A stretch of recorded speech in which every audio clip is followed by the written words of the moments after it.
Here we are. We're back. All right. Sorry we're late. Today we are running a VC simulation.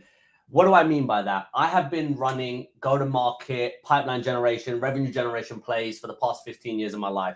I started selling Cutco knives at the age of 17. It was the only sales job I could get. But lo and behold, after I'm 38 now, after 20 years of getting my ass kicked and handed to me by buyers, prospects, people who never bought, I know my way around a good sales conversation. I know how to convince, I know how to help solve problems. I built that muscle from, like I said, hundreds and hundreds and hundreds of conversations. And what am I doing today? I have moved into a new role where I'm helping our business open up new doors so we can meet the right types of investors for our biggest seed round happening in 2026. And it's really exciting. But what's not exciting is, it's actually, let's just say it is exciting. What's challenging is I've never done this before. I've never had conversations with investors about raising money. I can pitch the hell out of our stuff. I can pitch the hell out of our business. But when it comes to understanding numbers, dilution, cap tables, moats, defensible moats, how are you going to cover this? What if Google does this? What if OpenAI copies this? How do you answer that? So I asked ChatGPT, I'm looking for a software. I need to simulate investor conversations as if I'm pitching the investor on the mega solution. ChatGPT gave me a very interesting answer. The answer was, use me. Use me. So what did I do? I built a custom GPT. It's my little investor sidekick. It's available to anybody, and it simulates reputable, famous VCs in the valley that would typically have these types of conversations. And I am going to pitch this VC right now and see who wins. And it's going to be a matter of telling a little bit about Mega, getting into some levels of difficulty in the conversation, and let's see how far I can go before GPT crushes me. So this is how you learn. This is how you repeatedly build muscle to get your ass kicked and kicked and kicked and kicked and kicked so that you know what to do. And that's what I'm going to do today. So if you are interested, stay tuned. We're going to have a look at how this works right now. We're going to push the voice mode. ChatGPT, I need you to behave like Doug Leone from Sequoia. And I want to pitch the mega solution to you. And you're going to ask me 5 questions. Each of those questions, you have to wait for me to answer that question. And then you're going to go and answer or ask me the second question. And then the third question. And the level of difficulty in these questions should increase drastically until we get to that 5th question. And let's see if I can pass the test and get you to invest in me. So, Doug, thank you for having the call with me today. What's the first question you have to learn about Mega?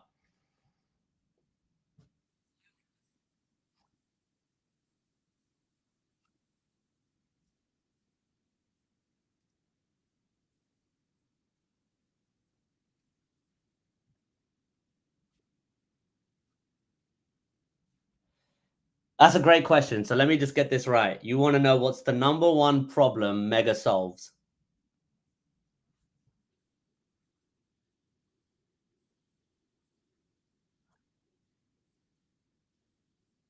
Yikes. Well, there's a lot of problems that we solve. So the major problem that we solve is an 80% overhead cost at every single debt collection agency out there.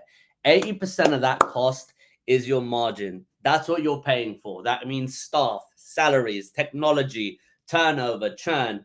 All of those are such a big headache. And when you have 80% of your operation dependent on human behaviors, we want to reduce that 80% even by half. And the problem that we're looking to solve is to be able to recover more cash without the downtime, without the waste, so that we can help you collect more cash and grow your business. How does that sound?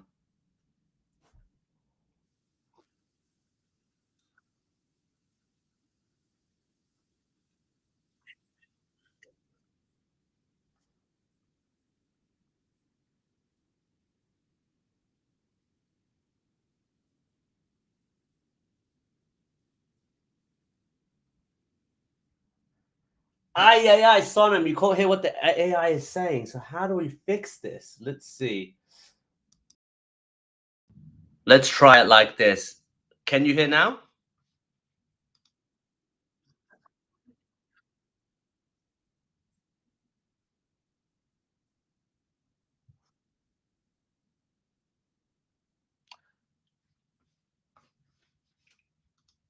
Sorry, we had a comment come in. Tell me that question one more time.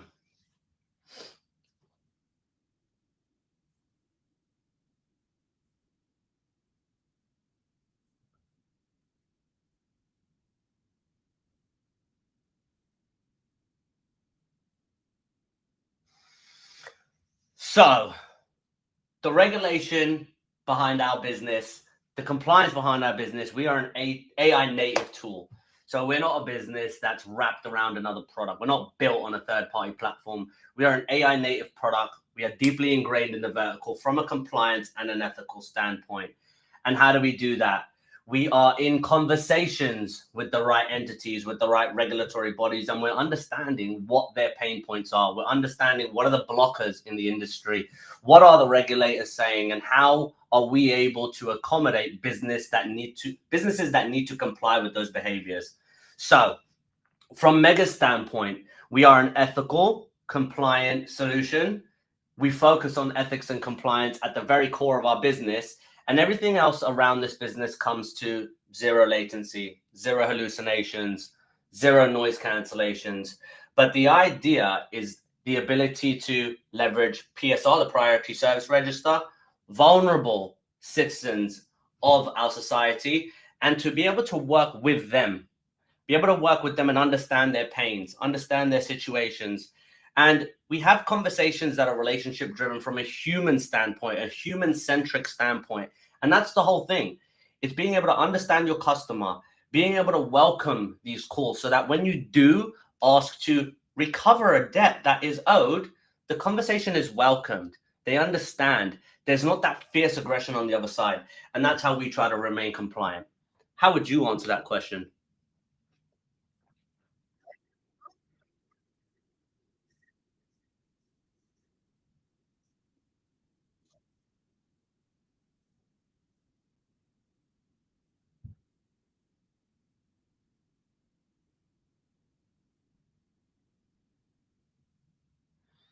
Ask me that question again.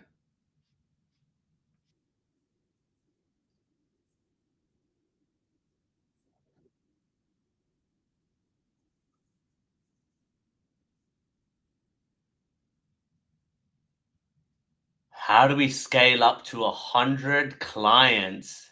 That's a very, very good question. How do we scale up to 100 clients is based on the build of the system. That's why we have professors, a chief AI scientist from Carnegie Mellon. It's why we have our CTO who sat on hedge funds and how their algorithms work.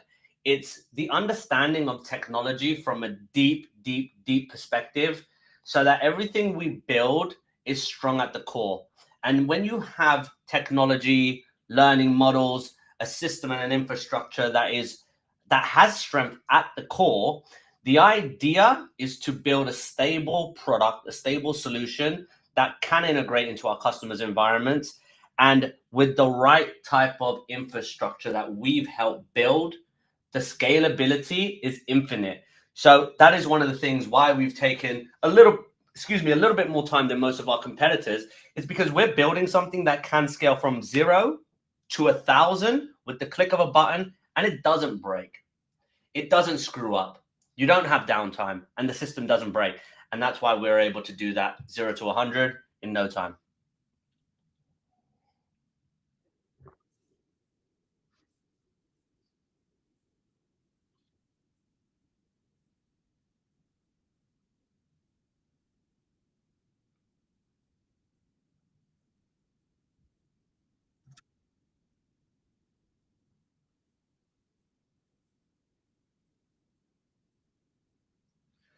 That's a very good question. You might not like this answer, but we're not looking to compete on price. We're looking to compete on value, stability, compliance, trust, certainty, confidence.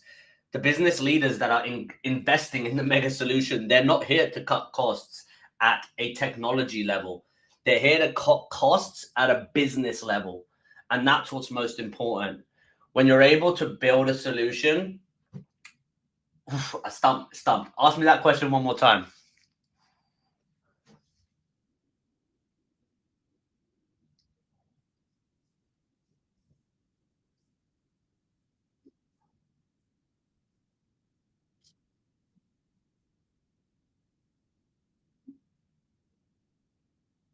That is a very difficult question, but we're not competing on price.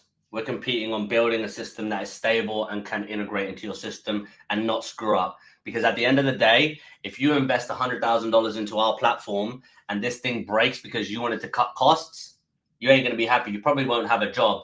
You probably won't be trusted by any of your peers and you will lose all credibility. So when we go in, our business is based on talk time minutes where the customer is usage and outcome based, and by them receiving or identifying a clear outcome that they can achieve with our product, the price is the least of their worries because they're cutting 60% of their costs. So that's how we're able to cut that cost. That's how we're able to mitigate any type of cost competition when we are going to market.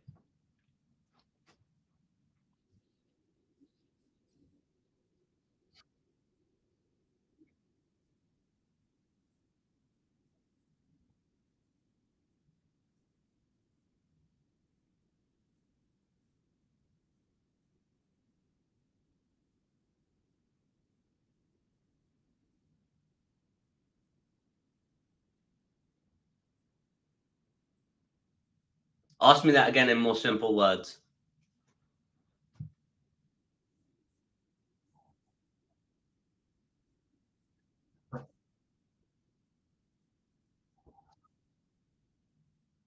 If something big goes wrong, how do you handle trust by your competition and investors? Sorry, from your customers and your investors. Is that right?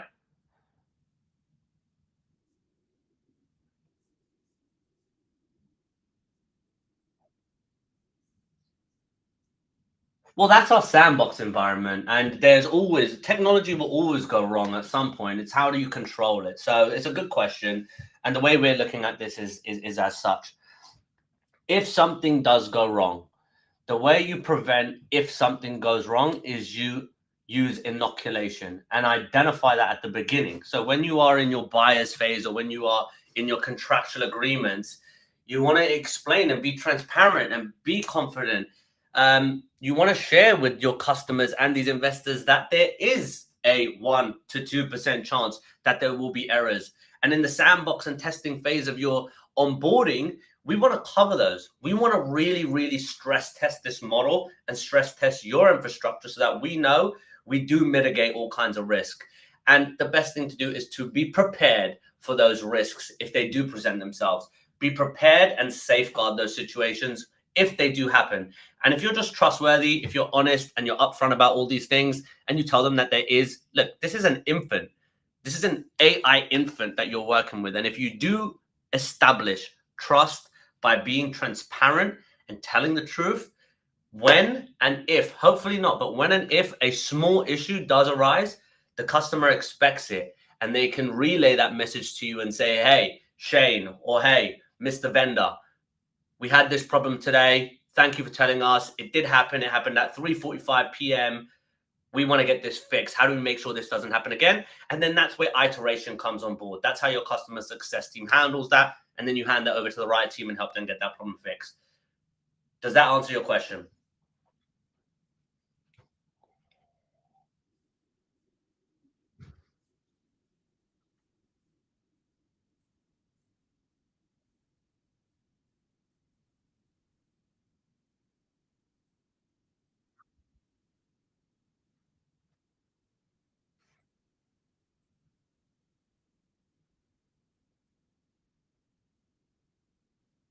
So how much money are you going to invest in the company?